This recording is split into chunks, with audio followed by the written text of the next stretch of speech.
the first international definition of coach supervision from the ICF. And we had all this paperwork we'd been collecting.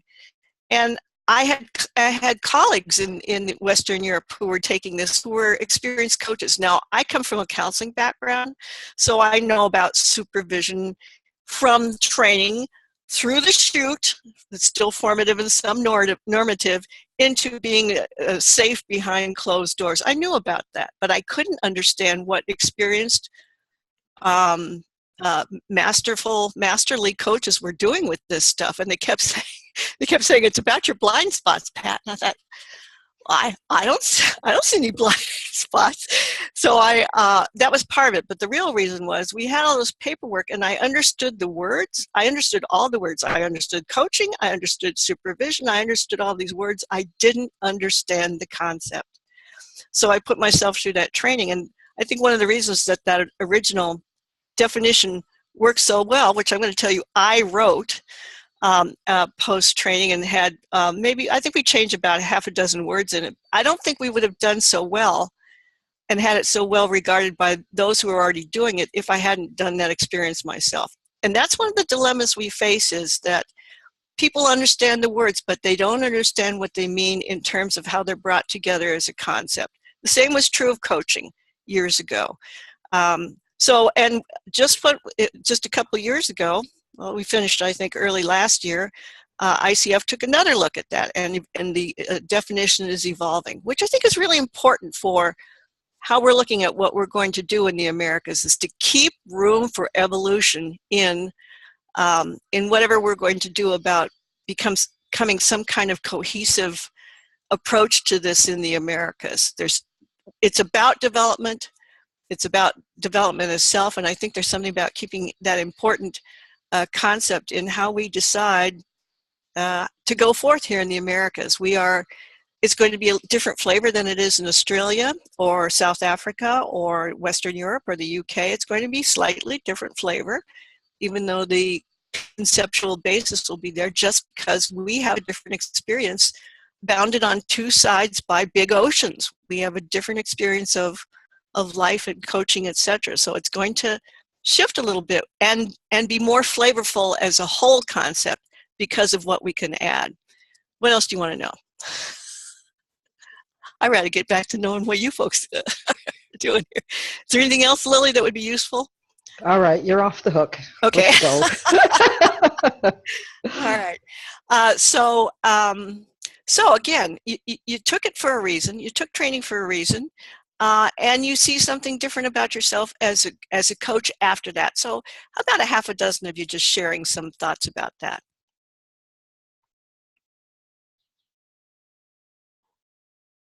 I want to say something about the supervision in my case.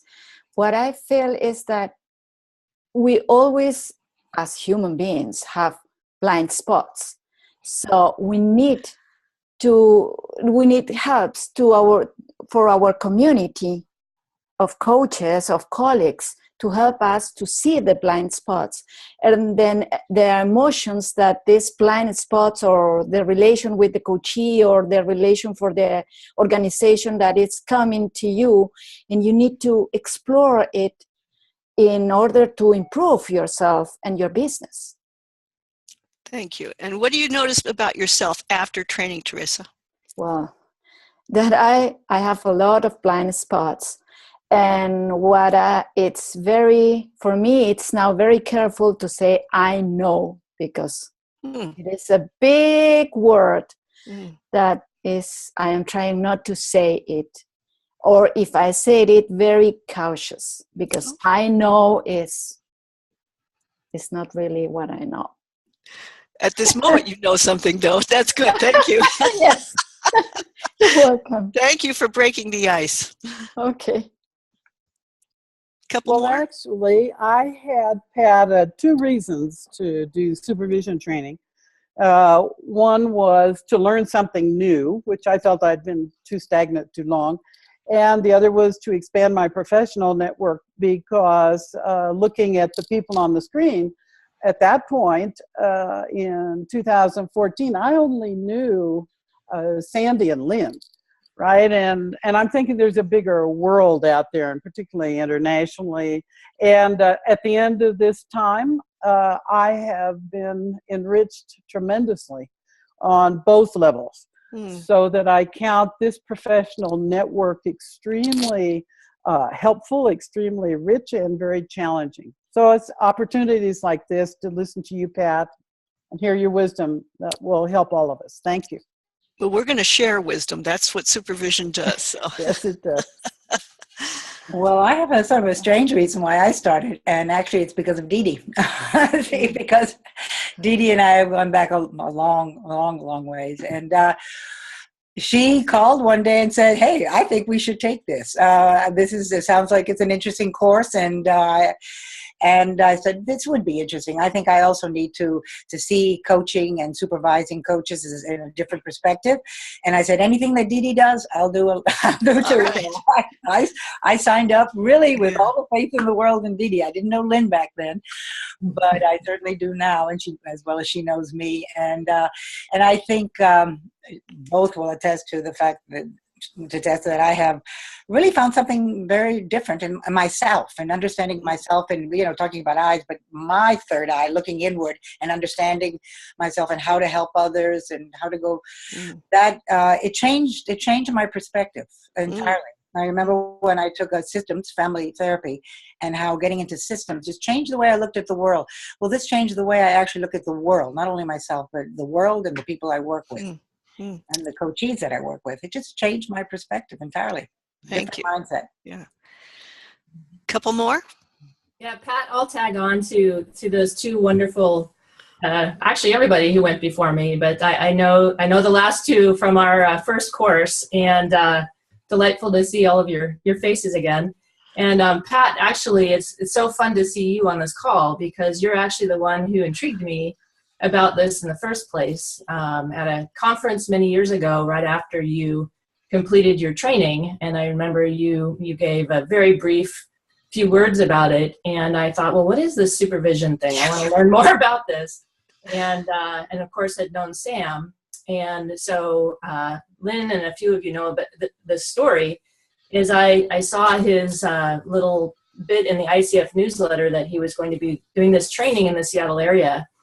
And so I got on the phone with him and just wanted to learn a little bit more about it. And we had this, one of those amazing conversations that we all have now, especially in this kind of work, for an hour that was mind-blowing. And I felt like I went from the little box of 6 crayons to the full-on with the sharpener in it and everything, in terms of what was possible in coaching, and also what the world of supervision was about. So I didn't come into it from the standpoint of I was expecting something different from a business perspective or that kind of thing. It was more I just wanted to understand where this was going for our industry. And I feel like through the experience, I've just broadened so much. It's like the more you know, the more you realize you don't know. So back to what Teresa was saying, now I'm aware that there are more blind spots than I knew, but I also feel like I have a much bigger toolkit and the resources like all of you, and I'm just really excited about where this whole thing is going. Thanks. Damon, you want to say anything? Yeah, in 2013, when I was ICF Global Chair, we were having conversations at the Global Board about the future of coaching and the place of supervision. So I felt that I needed to take the class, like Kelly was talking about, being informed and knowing what was it. And then I fell in love with it. And I thought, how come I didn't have formal supervision before the training? Like I couldn't understand how I have not had that before. And then I went to the extreme to think that everybody should have supervision to look at the blind spots that Teresa was talking about. And then I got in trouble for that, because I said, in the United States, we had to do what happened in Europe, that for the EMCC, European Mentor and Coaching Coalition Commission, is mandatory to get supervision as an ethical requirement. So Lily was with me when we were together in Victoria Island for the first conference on coaching supervision in North America. And I shared that, and then I got into trouble for that. And what is interesting is that my experience is when I talk to people about supervision, there are a percentage of people who said, oh, I love to hear about it, I'm curious about it. And then there are the people who say, oh, I'm not interested, I don't know about it, I don't know if I want to know about it. So it's interesting to see how people react to coaching supervision. What is something that many coaches are not aware of, what is it and how it works. So personally, I took some responsibility on that, and I brought that during the year that I was a leader for ICF. I tried to talk about supervision everywhere that I went, and then also brought it to Latin America. And last year we had the first cohort of Latin American coaching supervisors too, so there are people training. And how would you say you're different as a coach?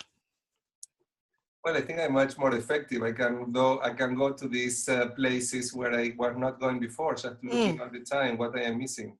Even though I am a master certified coach and I have been doing this for 20 years, I still know that there are things that I don't know. If I never see them, I may keep having the same mistakes. Thank you. That's a good start for some of the reasons why people seek supervision. I will say that, you know, when I first went over to the UK, I was pretty terrified, to tell you the truth, and nobody knew I was there. The reason I chose the school I did, it was the only one that was CCE approved by ICF at the time, and I didn't want to have to explain what this was to ICF when I went to use it for credential renewal. But I was so terrified that every night before the training, I was over there 4 times. I thought, I could just spend time in London. Nobody knows I'm here. I could just go tool around, do the museums and things like that. I had to force myself to go to class because it was that thing about the blind spots that was in the beginning so terrifying to me. And now what I notice about myself is I charge in there and say, show me what I'm not seeing. I want to see what I'm not seeing. So one of the things I think is really useful about this is that we become really, really comfortable with discomfort. And that's a real plus for us when we're working with the audience. And what Damien said, though, is so true about there's low-hanging fruit, and there's no point in wasting time and effort on fruit that's not low-hanging. I want to come back to that. But I am interested now in 4 or 5 people saying what you're looking for from today. So just a handful of people to talk about what you're looking for from today. And some of you have alluded to that already, but a few more, please. Hi, everyone. This is Terry Hildebrandt. I was really intrigued with the title of the workshop on how to build a practice in coaching supervision. Yeah, I suspect it's different since you're reaching out to coaches as opposed to, regular clients. So I'm looking forward to hearing your insights on that. Okay. Thank you, Terry. Anything different people are looking for? Hi, it's Michelle.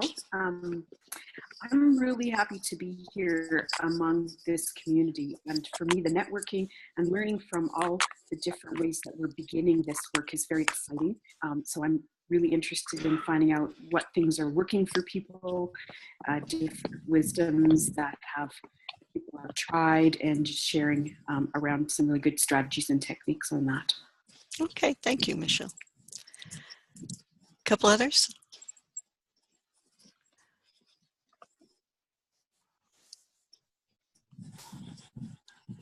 Well, either you're muted and we can't hear you, or that about captures it. I'll wait another, we'll give another pause in case somebody has something they want to add.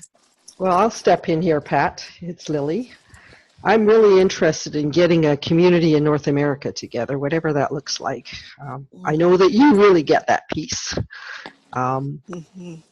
So yeah, and the other piece is around just hearing what's happening out there. You and I talked about feeling that it's picking up to the tipping point, so conversation around that would be nice. And then I think I figured out there's probably, by the end of this year, there could be as many as 80 coaching supervisors in North America. Wonderful. Yeah. Wonderful. And some in South America. How many in South America would you say, Damian? Well, I trained a group of 12 people last year, and this year there will be another 15. Okay, so we're getting a toehold. This is really, really good. Yes. Sorry. Excuse Hi, me. Ava. Hi, Pat. Don't forget Brazil. Yeah. How could we? Yeah. Well, Pat, I was the first accredited coach supervisor in Latin America, and now it's growing. And what I'd like to take away possibly today is still it's a very new market. People don't know what it is. There is still a lot of confusion. And on top of that, the same way that coaching, there are programs coming up now mixing mentor coaching and supervision in Brazil.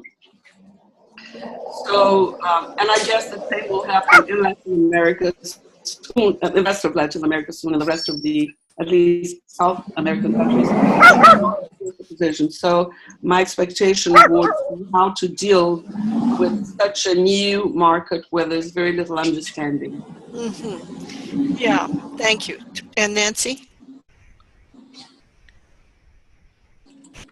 Nancy, you took mute off. Did you want to say something to us? We're not hearing you. Hello? Yes. Oh, okay. Sorry. I'm sorry for the background noise. No, I'm so glad to be able to be part of a community so that we can learn together, grow together, and grow the coaching supervision because of the value of what everybody already shares. So I wanted to thank you for starting this and continuing it and embracing all of us into the fold. Great. This is, I'm just looking at all these boxes. Some only have your names in, but it's just so heartening to me to really see this beginning to take off. This is the way coaching took off, by the way. It started with people having to explain to other people what it was and people not understanding why it would be useful. And so we have the same sort of issue when it comes to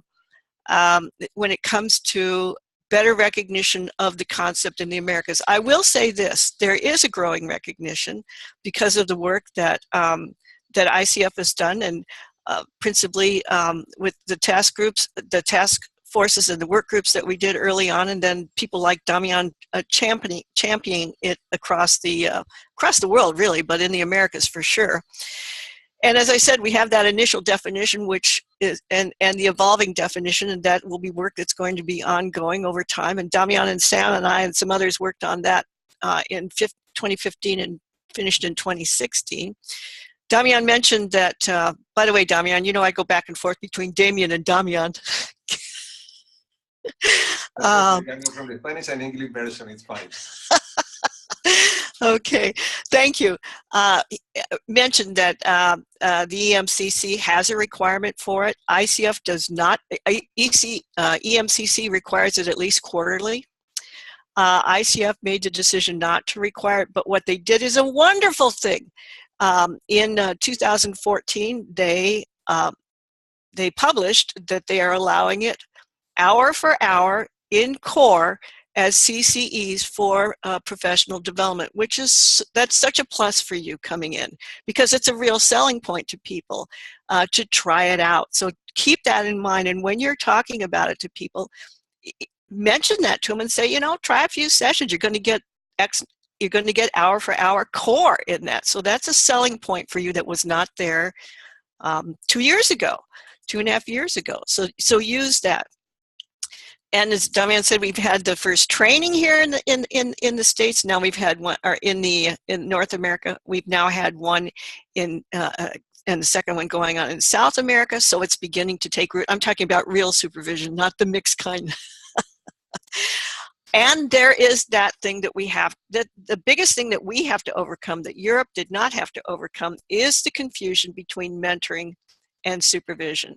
So the more clear you can get about that, and you may need some metaphors or some analogies or something to help people understand the difference, because what we really want to do is make sure we are talking about coach supervision, puro, pure, pure coach supervision, not something that is a confusion between mentoring and coaching. And the reason that I think we're having some trouble selling it is that there are a lot of people, and to me they're the most exciting clients as coaches, the evolved, developed, well-experienced coach, the seasoned coach, who thinks it is mentoring and thinks, you know, I could use that now and then, you could take a look at my tapes, but that's really got nothing to do with me. And are the ones, especially the reflective ones, who are looking for ways to develop themselves. So we're looking for the reflective coach, the reflective person and the reflective coach. And I'll tell you, that, well, you probably know this from your own experience. It isn't about time and grade in a credential level, about reflective ability. It's about how that person approaches coaching in the first place. So we're looking for those who are reflective. They're the ones that are going to be the easiest to invite, and probably will get the most out of it. So when people say I'm not interested, pat them on the head and send them on their way. Don't try to sell it where it's not, where you're not going to get any place. There is something that's going to be really useful about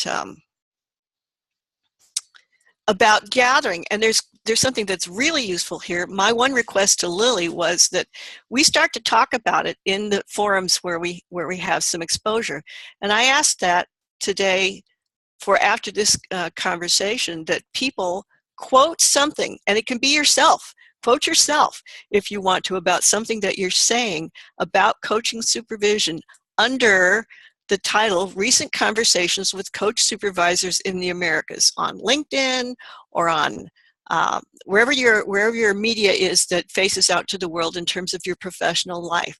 Start to quote something. Start to talk about coach supervision in some sort of forum that gets people seeing that it's not just one or two of us, that there is a conversation going on. So my request today is that you find something that you can quote, including yourself, that you can put out on your LinkedIn, because it's going to reach, it's just going to start to intrigue people and to remind people. And this is just like any place where we're doing marketing, it's a reminder business. I think they say it takes like five contacts to actually turn something into, there's interest, but it takes 5 contacts, and it has to be kind of a timely thing where people's interest and energy and ability meets that contact that we make. So there's something about persistence here that's important.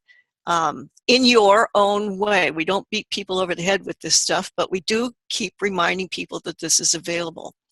And there is something really important about needing to demonstrate it. So find places where you can do that, even for small groups, 2 or 3 coaches, a room full of coaches, the local ICF chapter, wherever else is the watering hole for the people that might be potentials.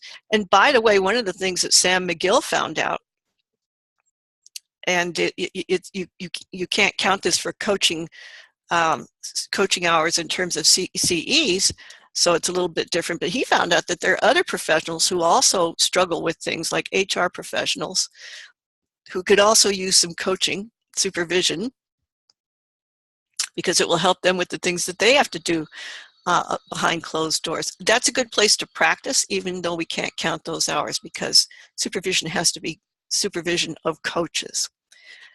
So saying those things, you've got a lot going for you now that wasn't there 8 years ago.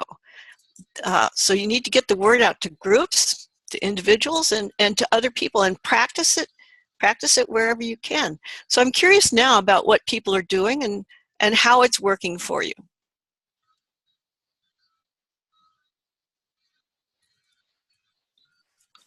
Pat? Yes.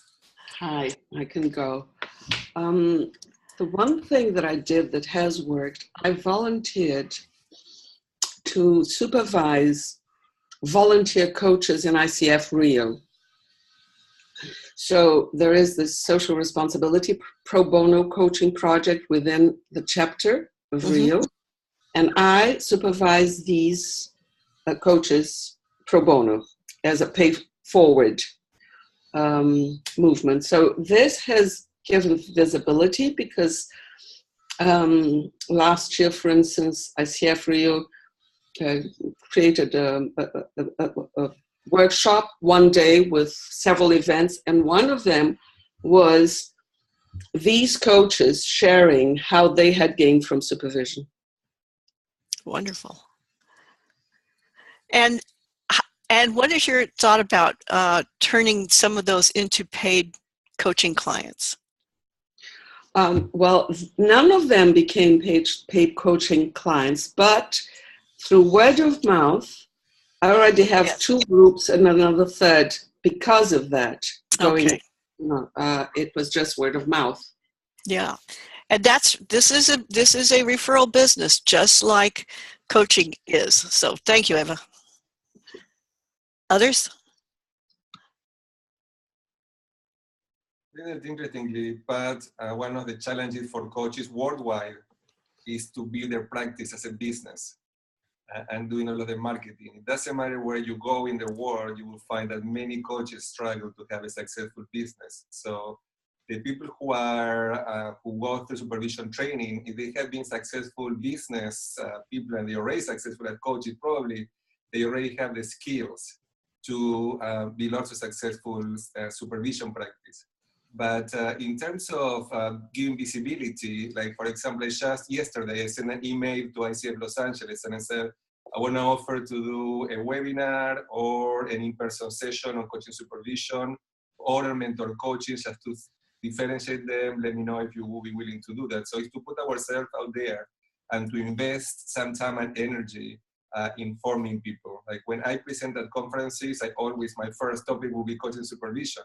Interestingly, in many places they are not interested, so I had to still struggle and explain them why people will benefit from coaching supervision workshop in a coaching conference. But I don't give up, and I think that this is I appreciate your question, because this is what I tell people. Like, it's up to every one of us. If we're here 20 people.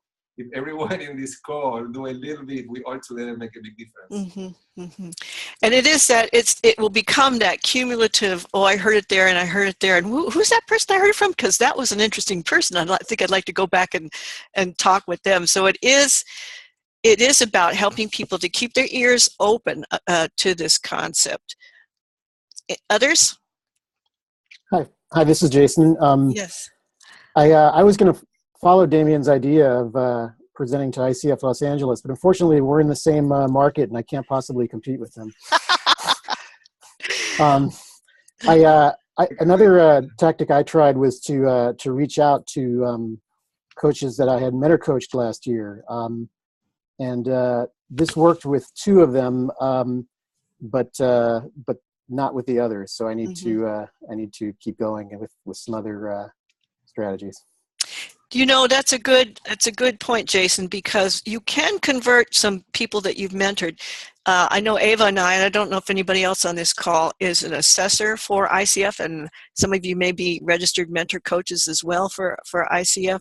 You can convert some mentoring clients to supervision clients. And the way you do that is to, every time you step into a supervision question in that in a mentoring session, you make it clear that that's exactly what you're doing. I'm doing a piece of supervision here. This is a mentoring call, but this is the supervision question that comes up right now, or this is a piece of supervision that we're doing right now, so that people begin to recognize the difference. When you do convert them, they'll be sure that you have recontracted, and that it's really clear that what you're going to be doing is not mentoring. Mentoring is a piece of that, we all know, but it's much, much bigger than that in terms of supervision. So make sure that the contracting is around what supervision actually entails, and that they at least begin to see the words. They'll get the concept from the experience, but it's the words and the contracting that's so important, which is why I thank you, Lily, for getting this contracted up front before we began. And this was an assumption I made, we're all supervisors. So you stopped me right there, and I thank you for that. So others, so I would say you're also in LA, which is a huge pool of coaches, Jason. So it's just about how to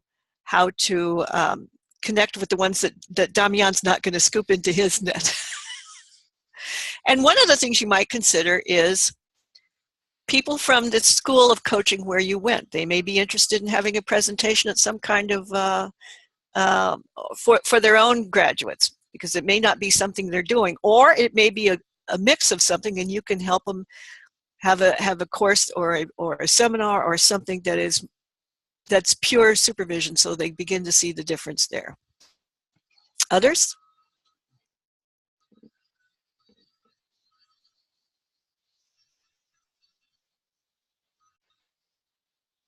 Okay, what are the concerns about okay, so I'm going to tell you what I think here. I think that the supervision issue here is at least uncertainty and perhaps a little bit of fear.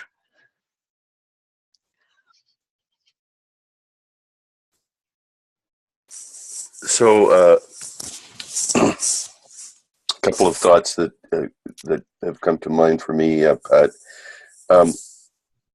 One is on sort of defining and distinguishing mentor coaching from supervision. I think it's really important we do that in our own practices, and when it goes to communication to the outside world, I think it behooves us to understand that many long experienced mentors and teachers in the field consider themselves to be doing both under the auspice of mentor coaching. Mm-hmm. And so I think it's helpful to where we're sharing definitions, to not put them out there as universally true, but ones we have adopted, or the definition for the purpose of this presentation or whatever, to not immediately put those other people on the defensive or in attack mode or whatnot. The other thing that I'm interested in, I'm quite involved in a coaching school up in Victoria at Rural Roads, and I think one of the best places to start to create awareness about supervision is right in people's formative coaching schools. Mm-hmm. We don't have that, and I think it would be a real challenge to make that change. But I'm interested in exploring what people here know about other schools that are doing it, because perhaps through that one can start to develop some networks or some more of a business case for doing it. So if any of the people online know of other coaching schools that, as part of their basic sort of ACTP style training, are offering coaching supervision, I'd love to hear more about that. I wonder if Kelly would like to talk about that. Thanks, Pat. So yes, Scott, the Hudson Institute in Santa Barbara, California, is where I actually met Pat and Sam, and that was the conference when I first saw Pat talk about supervision. And they've done a really nice job of the leadership at the school. I think most all of them now, Pat, are credentialed, if I'm right. They were trained by Eric de Haan from the Netherlands. Yes. Okay. And so they provide coaching supervision, small group via phone that a lot of the seasoned coaches are using. But I've been doing mentor coaching through that school since about 2008 with the students. And a lot of the students now are starting to say, maybe I want to continue now on into a supervision group to continue my development versus, waiting. So I think that's a really great example of it. And one of my challenges is how to not compete with that, but also be seen as another option for them, either one-on-one or small group. That's the best example I know. Sam, Ava, and Kelly and I all went through the Hudson Institute. So it's interesting. It's always interesting to me that the first two internationally trained coaches were from the Hudson Institute. It is one of those schools that tends to draw reflective systems oriented coaches, though, so that might have something to do with it. And Ava's got her hand up. And Pam McLean right now is attending the CSA program in England. Apart from having graduated with Eric DeHaan, she's now with Edna.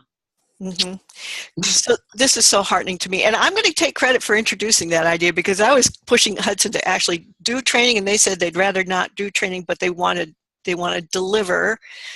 They want to deliver the concept to their coaches. So I'm pleased that that's happening. So there are places, but it does not necessarily have to be your own coaching school. It can be other coaching schools as well, because this is going to grow.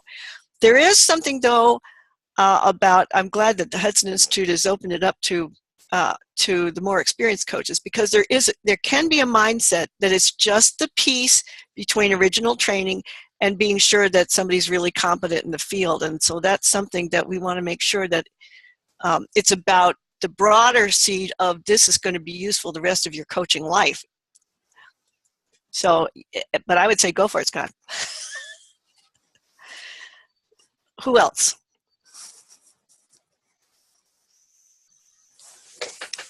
One of the things that Scott alluded to that was really important is that you begin to develop the ways that you're going to talk about this that differentiate it from mentoring. And when I was originally doing that work with ICF, I was thinking long and hard about how to do this, and I thought about different sort of analogies, and I finally came up with a metaphor of driving, and I used it as open wheel racing as the ultimate venue for this, because I was trying to explain the difference between how somebody originally learns to drive, and everybody thinks they can drive. As soon as, whether they've got a license or not, everybody thinks they can drive, and whether they're a good driver or not a good driver is open to discussion, but everybody thinks they can do it. And that was the same thing with coaching in the early days. If you're going to be allowed to drive very expensive and very precise equipment, though, you have to go through specialized training, and those who go on to be open wheel racing drivers start at a very early age to take specialized training in terms of speed and accuracy, and then you get into road conditions and all of those things that can impact a race car driver. And I equated racing car drivers to master coaches and mentor coaches. They really understand. They understand the mechanics of how to drive. The supervision bit but some drivers can drive a car into the ground because it's just about speed and winning. And so it's not maybe the most effective way. The ones who are going to be more like the ones that would be receptive to supervision are the ones who understand the car. The ones that say something is wrong with this car, it's got a vibration, or something's pulling, there's something about the engine or the chassis or something. And believe me, I'm not a techie here, so this is I was looking for something that would be, it's bigger than knowing how to coach well or knowing how to mentor well. It's understanding the vehicle that we're driving, and that's a very different set of skills. It's a different set of perceptions, as one of you was saying earlier about changing perceptions. So it's important that you find a metaphor that you're comfortable with that helps you understand, so that you can explain in layman's terms how this works for those who just don't understand. What we used to say with coaching is, yes, a reflective life will get you there. Eventually, coaching will do it faster. And so people understood the difference between struggling on their own or working with a partner. So it's important that you start to think about the ways that you can differentiate this. And perhaps it's going to be your own analogy that sells, but you're going to need something that helps you explain what it is, because otherwise it's just words that don't make sense in terms of the concept.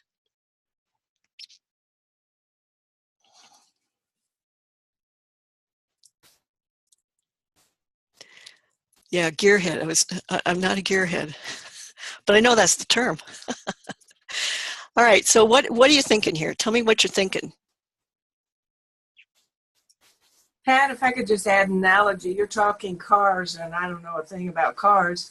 I actually think the performing arts are very good for talking about the artist. The self is instrument. So you can, if you're a pianist, you can practice all the scales in the world and you can play a song, but the interpretation, the real artistry, touching heart to heart, which is what I think we do in supervision, and touching that comes from within. And the more we recognize the artist within and allow that to flourish, then in a way whether you're playing a piano or you're singing, your own unique voice, your own unique style comes across. There's a good metaphor. Others that you're starting to develop or thinking about, or Yeah, that one really resonates for me too, Lynn, the one of music, and thinking of the classical musician who kind of becomes one with the instrument when they play. It's like everybody fades away and it's just their expression of the music. And when I'm thinking about supervision, my experience of it, and I'm still, really exploring the edges of this, it's almost like with the jazz musicians where they're improv the whole way through. And so they're not playing a specific piece of music. They're staying with the feel of the rest of the people in the group, and sort of riffing off, but working with what's in the room. And so to me, that kind of feels like the container that happens with supervision. Mm. And others, I had the thought, but I'll wait and see if there's some others here. Just an idea that came up because I don't remember if it was Scott who said something or maybe it was Terry.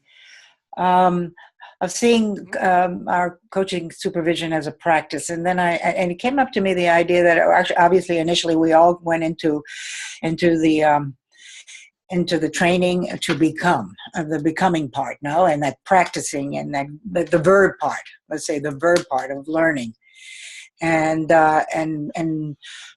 learning how to the skills that go around being a coach.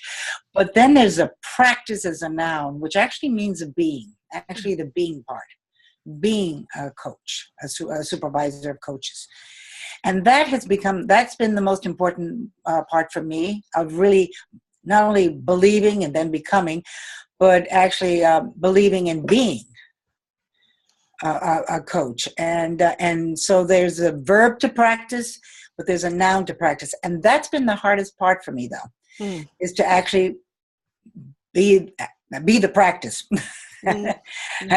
As Lynn well knows, to do it as a business, to have a practice. Mm-hmm. Not just practice, because I can practice. I practice with CCL. I still work with CCL. I work with several people, several organizations in Colombia and Peru, but the practice as a noun, to actually be that mindset, as I say, that taking on that second skin almost. No. Okay. Thank you, Sandy. Eva, yeah. Yeah, it's a metaphor by Sam McGill, actually, and I've used it to write an article.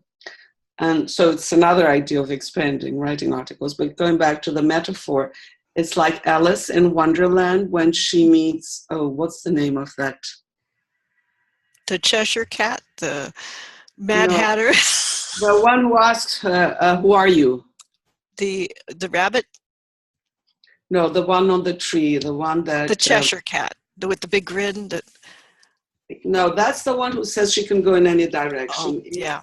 It's the one that becomes, the animal that then becomes a butterfly. What's the name of that? Caterpillar. The caterpillar. Caterpillar, yeah, I think. And the caterpillar asks her, who are you? And she doesn't know because she's been changing so many times. And the dialogue goes, I don't know. I was tall, I was big, and I'm insecure. And in the end, and the caterpillar goes on and asks her, but who are you? And in the end, she looks at the caterpillar and says, and who are you? The caterpillar is very angry. So what would happen if we as coaches are asking, who are you? Who are you? Who are you? Mm-hmm. And if our coachees would ask us, who are you? How would we react? That's a good question. And part of this is owning. And this, I remember, was a struggle for me in the early years of owning that I was a supervision, and that a part of my business was going to be supervision. And I think there's something about claiming that's really important for those of us. I don't think any of us can do it full time yet. And I don't think it's right to do it full time. I think it's important to stay in the coaching profession for a while so that we are current with what's going on in the coaching profession. It will help us in terms of supervision. And it's important to start seeing the percentage. We're all in little rectangles here, so the percentage in the corner that is supervision, and the sense that's going to grow. So it's about, you've got the pinpoint, and then it opens up to something bigger. So it's about understanding that's going to grow, and it has to have the right conditions for that to grow. And we have to do something about that. It's probably, part of it will be natural, but there's also some cultivation that has to happen there. You know, I was, for those of you that are Christian, I was just struck for a moment ago, I was thinking about analogy and metaphor, but I was thinking about how often in the New Testament, Jesus was trying to explain the kingdom of heaven, and I don't know how many times he did that, but it's probably 20 or 30 examples in the New Testament. It's like this, and I don't know if he changed it to the audience or what. And you may have to do that too, where you think, okay, what's this audience here, and how are they going to understand? Are these farmers? Are these shepherds? Are they city folk? What is it? But I will tell you that who you're looking for are the lifelong learners. Those are the ones in the coaching world that are going to be interested in this. So we know they're reflective. We know they're always looking for something more to learn, and something perhaps more to learn about themselves. I know we're drawing up on the end here, and I wanted to ask a question about. I just want to remind you to stay in your own developmental stuff, whatever that is, whatever you're doing to continue your own development. And I'd like to ask what you're noticing about yourself as a supervisor at the bottom of this hour, that perhaps you didn't see at the beginning of the hour, or you didn't say at the beginning of the hour. I'd like to hear from everybody. If I was going to say that, what is the importance of investment? Like, we want to build a successful supervision practice, we all need to invest. Investment is not only money in marketing, but it's also time. It's about bringing awareness, and it's also in collaborating with other people. And before the call, I also would like to hear, what did you do, Pat? What was successful for you? Being the first coaching supervisor in the United States, I'm curious about what you did that we cannot learn from you about that. Well, one thing I did during training was they said, have X number of supervisees, and I doubled it just because I thought, I'm going to be over here by myself and I better know what I'm doing. So that helped, because it actually, people had an experience of that that helped me get the word of mouth out. I just talked about it everywhere I went, and as often as I could. If there was an opportunity to move into a supervision question or a little tiny piece of supervision, 10 or 15 minutes, I would do that, just so that people could have an appetizer taste of it. And it keeps you in shape. It's sort of like spot exercise. And it also helps to spread the word with an actual experience. They don't all pay off, but there's a payoff, at least in terms of spreading the word. So that's one thing I did.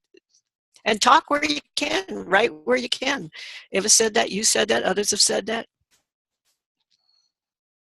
Just identify every time you know you're moving into the supervision piece of your mind to do a little piece of work, whatever the interaction is, whether it's in a coaching session or anything else, identify it as such. Okay, what else? Anybody else? I thought I saw somebody else's mute off. I'm curious if we're going to touch on Lily's request was about something about creating a community, and if there are any next steps that you'd suggest or other people want to suggest before the call ends. Actually, that was a question I was going to ask, so thank you, Eddie. Edie or Eddie? Edie, is it Edie? Edie, yep. Edie, thank you. Good question. We'll get to that. Other people that are seeing something different or want to say something here to?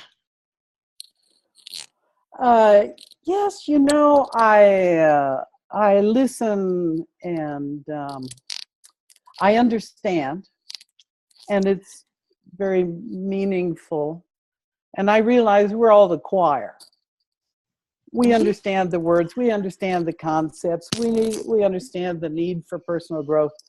And by the way, I think all supervisors should be required to have supervision all the time.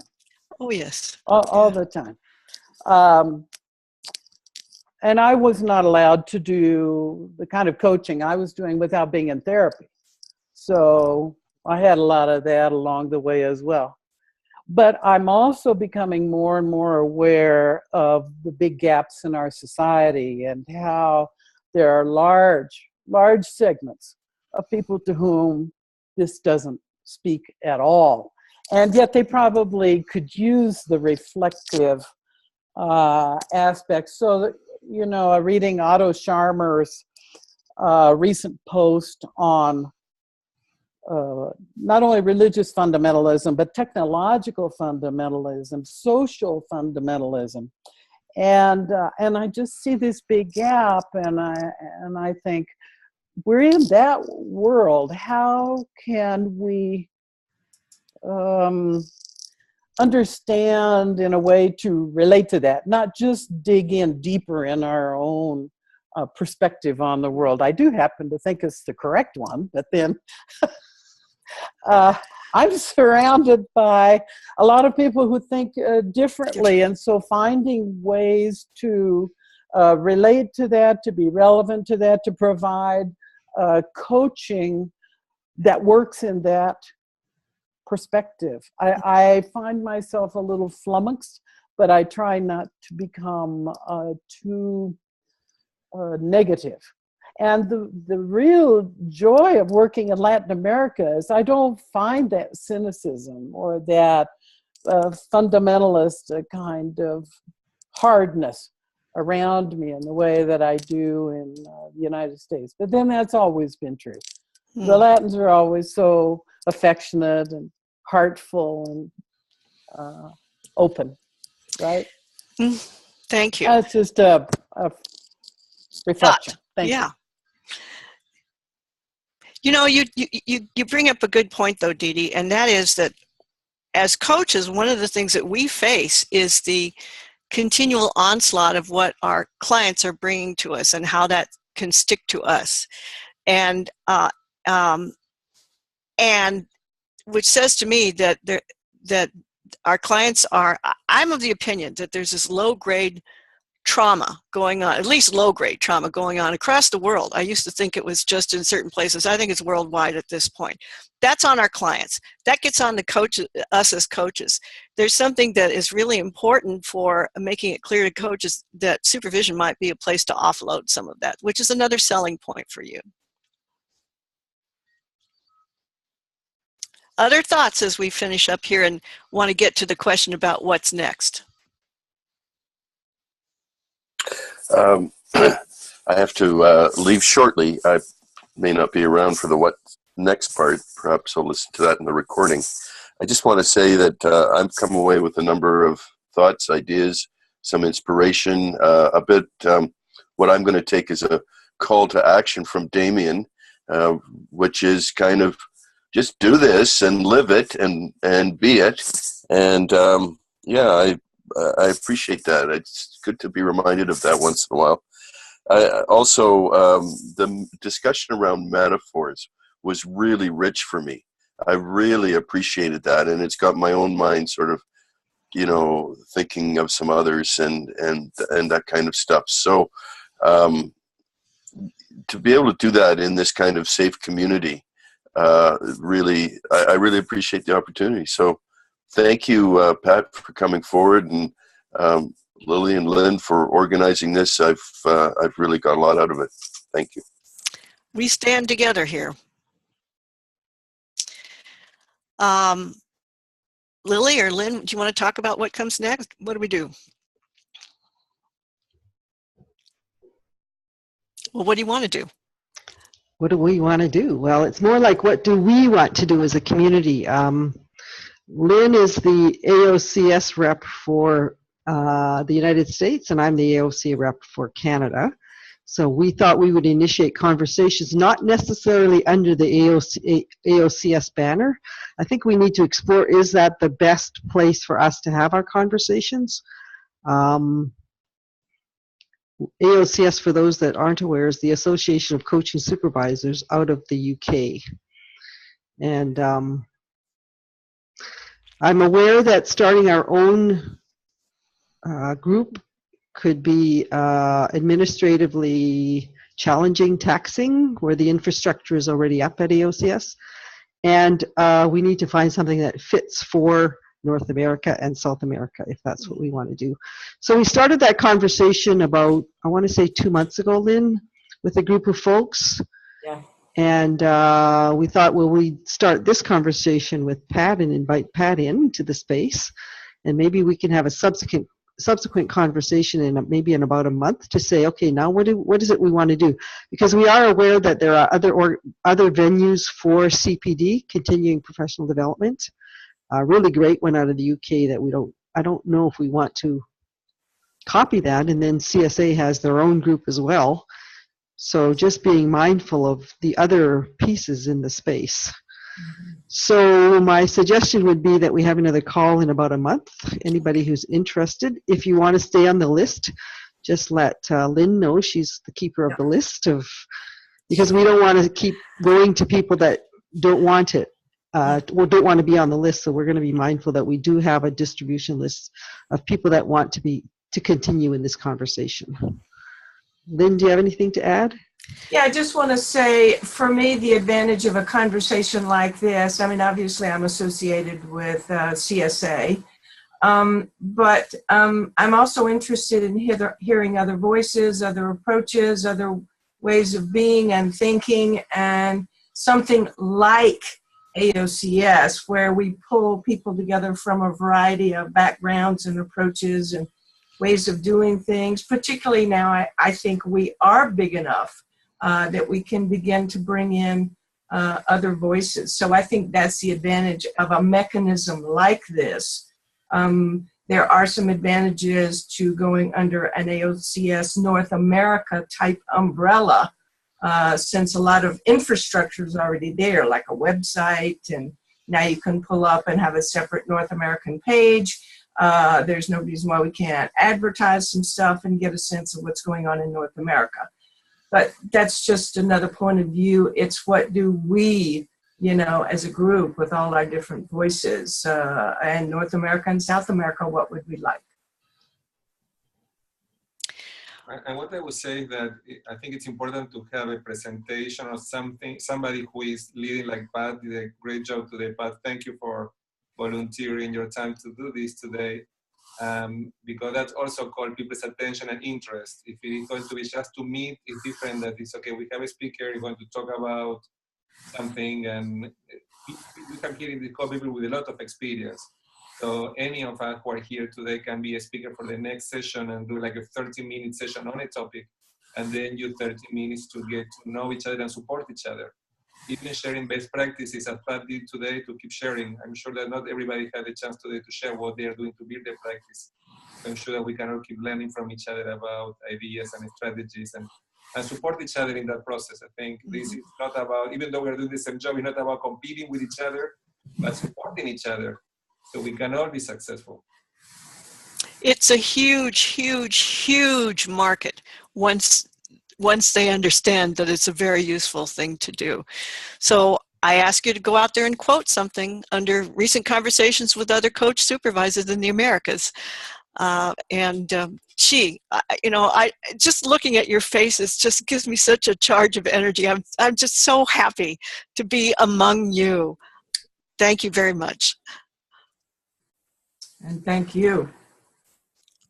Thank you, everybody. And just a reminder, 24 hours to say, I don't want to show the recording if you've showed something personal that you don't want going out there into the larger community. Otherwise, we'll share after 24 hours. Right. And just one comment, if you don't want to be involved, please let me know that. If you don't have, I see some names I do not have emails for. Damien has my email address. So for that, because I think the other group is through Damien. So anyway, one way or the other, just let me know and I'll drop you off the list. Otherwise, we'll include you. Now, is there a way that we can set up a time today for the next meeting so everybody knows when we're meeting again, and then you can decide who will be the speaker and what will be the topic, so everybody's in our group. Well, that might be a little tricky here because I have to leave in a minute. Okay. It might be a little tricky. I have to leave, and I do want to be included. I want to say one more thing. If anything that anybody said today, including me, offended you, take it to supervision. And which one of us do we take it to? Hey, man, I'm not sure I have that many supervision sessions.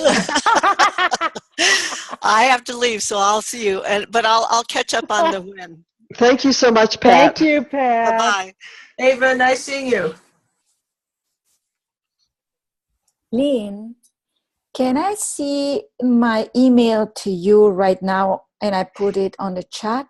Yes. Okay. Yeah. Let's see. Wait a minute. Yes. Well, the chat is going to close down soon, so. Okay. Should I? I am writing right now. Okay. I'll hold for 5 more minutes if anyone wants to put their email in the chat room for Lynn to take on as wanting to be included on the list. So Lynn, just copy and paste it. Yeah. Did you receive it? We see it. Thank you. Yep. Okay. Alternatively, Lynn could actually put her email in. That way people I could. started saying that might be the easier one. Yeah, right. it would be very easy. And thank you very much. To everyone. Okay, there you go. I have an idea that what can be also nice, and this is not thinking aloud, is maybe having different people from this community to do demos, like for everyone else. Like I was thinking, Lily, it would be great for you to do a demo of a magic box, for example, so people who are not familiar with it. We can all learn from each other different techniques, different strategies. Teresa works with point of view, with Points of view. Yes, I can do it. Like different people here have different experiences coming from different backgrounds, and I do believe that this can be a place where we also learn from each other, learning how do you supervise by seeing you supervise. Mm-hmm. Yeah, sure. Good idea. Now, Lily, did you think that the demonstrations you did with Scott were very successful between mentor coaching and supervision and coaching? I thought it was beautiful. It's an option, for sure. Let's do the organizing at our next session. How's that? And just make a list to brainstorm all the things that we could do as a group, as a community, and then organize maybe the next 2 or 3 sessions so that we have it in our calendars. How does that sound? That'd be good. Perfect. Lily, I've heard of these demos. I've never seen them. And I heard them from Ana Piopas, but then we couldn't find it because the people being mentored and supervised, they were exposed. And I was wondering if you could do a demo between us, and we all agreed that we would in principle share. Then we could always go back and say, no, not really. And then we have this subtitled in Spanish and Portuguese. This might help tremendously because I've heard it's very effective the way you do it. It is. Thank you for that. Well, we were in conversations with someone in Brazil, and I don't know what happened. We kind of dropped off the map there. The point about recording those sessions is it is very personal. It can go very deep. And so I'm really mindful of ensuring that we have a safe, confidential space. So if one person doesn't want it shared, we don't do it. And plus, we don't tend to record those sessions for that reason. Happy to do a demo for the group and have somebody, I think I did it with, didn't we do one, Damien, where we did a translation and it seemed to work okay? Twice. I think Spanish. So again, if there are chapters that want it, Scott is the other partner that I partner with, and Diana from Romania. So the three of us do these 2-hour we do a coaching session, and then we follow it with a mentor coaching session about the coaching session, and then a coaching supervision on the coaching session, so everyone can see and feel the difference between the 3 disciplines. And if you're interested in that, let us know. And certainly we could probably do it in this group because, you know, Scott's in here too, and we just need to invite Diana, who is in the supervision program right now. Yeah. Yeah, great idea. So we have 2 ideas so far. We have doing demos, doing the magic box, and doing the 2-hour webinar. That's a pretty good start. We can also, as a community, develop a workshop that people can deliver in different venues, like ICF chapter meetings or conferences or places where we can all come up with some ideas and have like a 2-hour workshop with some script, some content, some information that we can also have handy, so everybody can use it to bring awareness about what is coaching supervision. And we have points of view as well. So we have 4 things at least. Just a quick question, because I know we're wrapping up, but you know how they have people doing massage in the hallways, right? And 15, 30 minutes, whatever, you know, at conferences or even in businesses. I don't know if you do this, but at coaching conferences, have you ever had volunteer supervisors in breakout rooms or sitting out in the garden who will do supervision for any coach who would like to have a conversation? That would be interesting to offer at the ICF conference in Washington, D.C. coming up in August. Maybe that can be a great idea. And we have a community of people to offer that. Yeah. Yeah. I wanted to suggest one other format. On the 16th, I'm going to do a 1-hour webinar for people in my network to explain what is coach supervision as a kind of introductory session.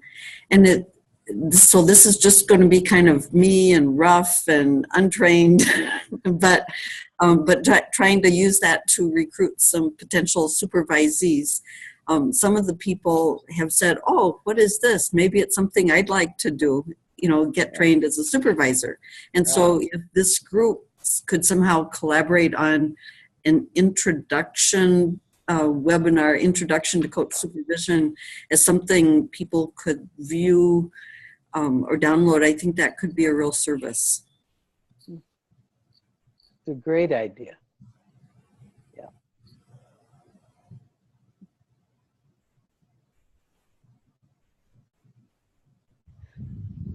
Catherine, she's listening very intently.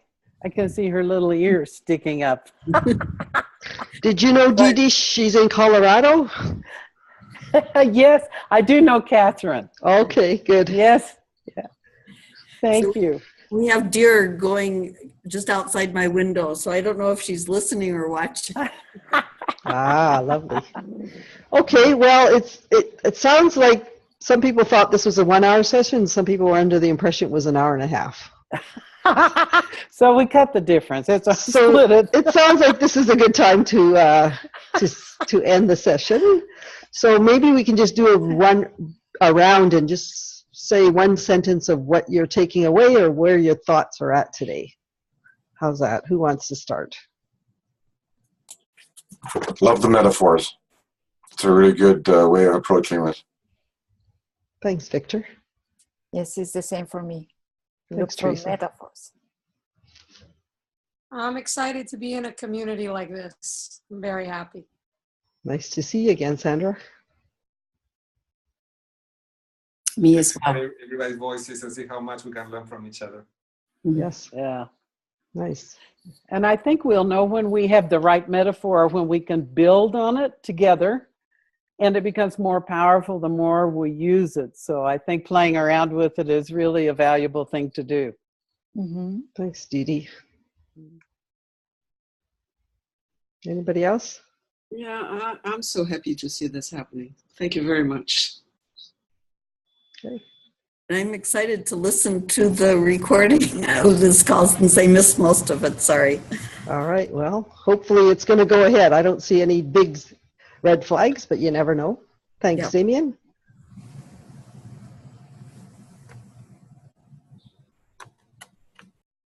I already said that I really love being able to learn from each other. And I'm thinking that for everyone here, what Scott said before, like if we look any opportunities, like I wanted to do a session on coaching supervision at a conference coming up this week in the APA conference. And it was not accepted as supervision, but was accepted on cultural competence and coaching. We are doing that with Catherine, and we are going to be talking about supervision anyways. So it's a different topic, but it's like about looking for opportunities just to talk anytime we can.